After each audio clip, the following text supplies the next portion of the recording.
வணக்கம் மக்களே, welcome back to our channel இன்னைக்கு சினிமா.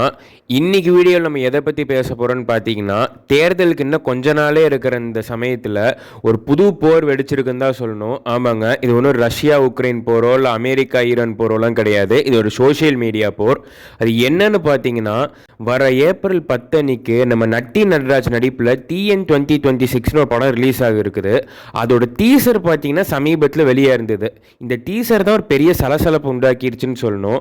அது என்னன்னு பார்த்தீங்கன்னா, அந்த டீசரில் வந்துட்டு மெயின் கேரக்டராக இருக்க நம்ம நட்டி நடராஜோட கேரக்டர் பார்த்தீங்கன்னா நம்ம தளபதி விஜயை தாக்கி பேசின மாதிரியே இருக்குன்னு சொல்லி ஒரு தரப்பினரும், இது வெறும் சினிமாங்க, இது வெறும் ஒரு பொழுதுபோக்கு, இது வெறும் ஒரு சினிமாவை மட்டும் பாருங்கள், இதையே நீங்கள் ரொம்ப அவ்வளோ ஆராய்ச்சி பண்ணுறீங்கன்னு ஒரு தரப்பினரும் சொல்லிட்டு வராங்க. இதில் எது உண்மை, என்ன ஏது, இல்லை என்ன பிரச்சனைங்கிறத பற்றி தான் இந்த வீடியோவில் நம்ம பார்க்க போகிறோம். வீடியோ ஸ்கிப் பண்ணாமல் ஃபுல்லாக பாருங்கள். அதுக்கு முன்னாடி நம்மளோட சேனலை நீங்கள் சப்ஸ்கிரைப் பண்ணி வச்சுக்கோங்க. வீடியோ பிடிச்சிருந்தா லைக் அண்ட் ஷேர் பண்ணுங்கள். வாங்க வீடியோக்குள்ளே போகலாம்.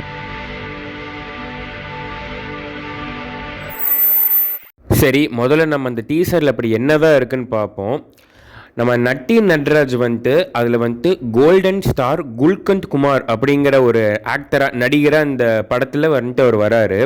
அவர் போட்டிருக்க அந்த காஸ்டியூம்ஸ், அதாவது வந்துட்டு இந்த வெள்ளை ஷர்ட்டு, அந்த ப்ரௌன் பேண்ட்டு, அந்த சால்ட் அண்ட் பெப்பர் லுக்கு, இது எல்லாமே வந்துட்டு சமீபத்தில் வந்துட்டு நம்ம தளபதியோட அந்த கெட்டப்போட ஒத்து போகுதுன்னு தான் சொல்லணும். ஏன்னா அந்த தளபதியோட அந்த பொலிட்டிக்கல் கெட்டப்போட ஒத்து போகுதுன்னு தான் சொல்லணும்.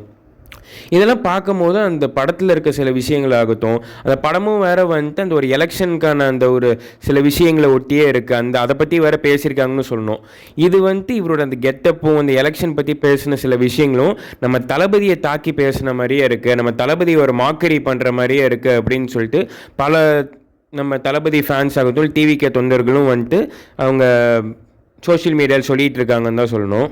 அந்த ட்ரெஸ்ஸு, ஹேர் ஸ்டைல், இது மட்டும்தான் நம்ம தளபதி வந்துட்டு மாக்கரி பண்ணுற மாதிரி இருக்கா அப்படின்னா இல்லைங்க. இன்னொரு விஷயமும் இருக்குது. என்னென்னா, நம்ம தளபதி வந்துட்டு தேர்தல் பிரச்சாரத்தப்போ அவர் ஒரு ஃபேமஸாக டைலாக் சொன்னார். இந்த மாதிரி தூய சக்தி தீய சக்திங்கிற மாதிரி ஒரு விஷயம் பேசியிருந்தார். அதையும் இதில் வந்துட்டு லைட்டாக அந்த ஒரு டைலாக் வர மாதிரி வந்து அதை அப்படியே இதை பற்றி பேச வேணாம் அப்படிங்கிற மாதிரி சொல்கிற மாதிரியும் வேறு இந்த டீசரில் வந்திருக்கும். இது எல்லாமே வந்துட்டு நம்ம தளபதியோட ஃபேன்ஸ் ஆகட்டும், டிவிகே தொண்டர்களை வந்துட்டு ரொம்பவே வந்துட்டு ஒரு கோபம் ஊற்றி எரிச்சல் ஊற்றிருக்குன்னு தான் சொல்லணும். இந்த விவகாரத்தை பற்றி இப்போ பேசும்போது நம்மளோட டிவிகேல உறுப்பினரான திரு ஆதவ் அர்ஜுனா அவர்களும் வந்துட்டு ஒரு முக்கியமான ஒரு கேள்வி எழுப்பியிருக்காருன்னு தான் சொல்லணும். என்னன்னு பார்த்தீங்கன்னா, எங்கள் தளபதி நடித்த ஜனநாயகன் படத்துக்கு வந்துட்டு சென்சார் போர்டு வந்துட்டு முட்டுக்காடு போடுது, தேர்தல் கமிஷன் கிட்ட பர்மிஷன் கேட்குது. ஆனால் விஜய் சார் கிண்டல் பண்ணுற மாதிரி இருக்க இந்த TN 2026 படம் மட்டும் எப்படி உடனே ரிலீஸ் ஆகுது, அதுக்கு மட்டும் எப்படி பர்மிஷன் கிடைச்சிருக்கு அப்படின்னு கேட்டிருக்காரு. அது மட்டும் இல்லாமல் இதுக்கு பின்னாடி இன்னும் சில அரசியல் கட்சிகளோட மறைமுக ஆதரவு இருக்குன்னு ஒரு பெரிய சந்தேகம் இப்போ கிளம்பியிருக்கு. ஏன்னா விஜய் சாரோட இமேஜை டேமேஜ் பண்ணுறதுக்கு மட்டும் திட்டமிட்டு இந்த தேர்தலுக்கு முன்னாடியே இந்த படம் ரிலீஸ் ஆனதாக வந்து பலரும் சொல்லிகிட்டு இருக்காங்க. ஏன்னா ஜனநாயகன் ஸ்டக்காக இருக்கும்போது இந்த படம் மட்டும் ஒரு பொலிட்டிக்கல் மெசேஜ் சொல்கிற மாதிரி இருக்குது, ஒரு பொலிட்டிக்கல் மாக்கரி பண்ணுற மாதிரி இருக்குது. இந்த படம் மட்டும் எப்படி வெளியாக முடியும், அப்போ அதுக்கு ஏதோ ஒரு மறைமுக ஆதரவோ ஏதோ ஒரு விஷயம் இருக்குதானே அப்படின்னு சொல்லி பலரும் இப்போ சோஷியல் மீடியாவில் சொல்லிட்டு வந்துட்டுருக்காங்க. அதை பற்றி உங்கள் கருத்து என்னங்கிறத நீங்கள் தாராளமாக கீழே கமெண்ட்டில் பதிவு செஞ்சுட்டு போங்க. இப்போ இவ்வளோ சர்ச்சை போயிட்டு இருக்க இதே சமயத்தில் பார்த்தீங்கன்னா, இந்த சர்ச்சைகளுக்கு பதிலளிச்ச நம்ம இயக்குனர் உமாபதி ராமையா, அதாவது நம்மளோட தம்பி ராமையா அவர்களோட மகன் என்ன சொல்லியிருக்காருன்னா, யாராவது சிங்கத்தை கிண்டல் பண்ண முடியுமா அப்படின்னு ஒரு கேள்வி கேட்டிருக்காரு. இது ஒரு பொலிட்டிக்கல் காமெடி படம், அவ்வளோதான். இதில் யாரையும் தனிப்பட்ட முறையில் நாங்கள் தாக்கல அப்படின்னு சொல்லியிருக்காரு. ஆனால் ரசிகர்கள் வந்துட்டு இதை ஏற்றுக்கிறதா இல்லை. தேர்தல் கமிஷன் கிட்ட இந்த படத்தை தடை பண்ண சொல்லி வந்துட்டு புகார்கள் போயிட்டு இருக்கு. மாடல் கோட் ஆஃப் கண்டக்ட், அதாவது தேர்தல் நடத்தை விதிமுறைப்படி ஒரு அரசியல் தலைவரை கிண்டல் பண்ணுற மாதிரியான படம் வந்துட்டு தேர்தல் ஒட்டி வந்து ரொம்ப ரீசெண்டாக ரிலீஸ் ஆகக்கூடாது, அப்படி பண்ணுறது தப்பு அப்படின்னு சொல்லி ரசிகர்கள் வந்துட்டு வாதாடிட்டு வராங்க.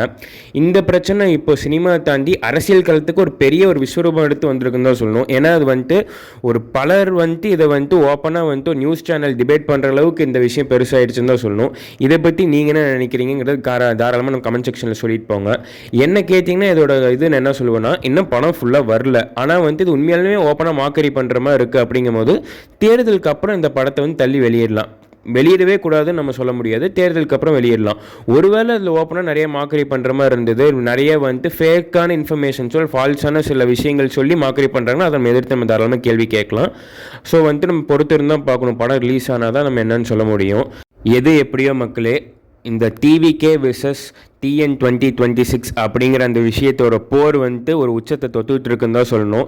ஏன்னா ஏற்கனவே நம்ம தளபதி விஜயோட அந்த ரேலிகள், அதாவது இந்த பிரச்சாரத்தை தடுக்கிறதுக்கு வந்து ஏற்கனவே வந்து ஒரு புது விதமாக முயற்சி பண்ணி ஒரு சூழ்ச்சி நடந்திருக்கு அப்படின்னு தான் சொல்லணும். அது இல்லாமல் இப்போ சினிமா மூலியமாக அவருக்கு இப்படி ஒரு தடங்கள் வேறு வந்துகிட்டு இருக்கு. இந்த தடங்கள்லாம் தாண்டி அவர் வருவாரா மாட்டாரா, இல்லை அவர் எப்படி வரப்போகிறாரு அப்படிங்கிறத நம்ம பொறுத்திருந்து தான் பார்க்கணும். இதை பற்றி நீங்கள் என்ன நினைக்கிறீங்கிறத கமெண்ட்டில் சொல்லிட்டு போங்க. ஸோ அவ்வளோதான் மக்களே, நம்ம வீடியோட நிறைவுக்கு வந்துட்டோம். இப்போ நம்ம பேசின விஷயங்கள் பற்றி உங்களுக்கு எந்த கருத்து இருந்தாலும் கமெண்ட் செக்ஷனில் சொல்லிட்டு போங்க. என் கருத்து மேலே உங்களுக்கு எதிர் கருத்து இருந்தாலும் சொல்லிட்டு போங்க, நம்ம அதை பற்றி பேசலாம். ஸோ அதுக்கு முன்னாடி நம்மளோட சேனலை வந்துட்டு நீங்கள் சப்ஸ்கிரைப் பண்ணி வச்சுக்கோங்க. வீடியோ பிடிச்சிருந்தால் லைக் அண்ட் ஷேர் பண்ணுங்கள். தொடர்ந்து பேசுவோம். நன்றி மக்களே.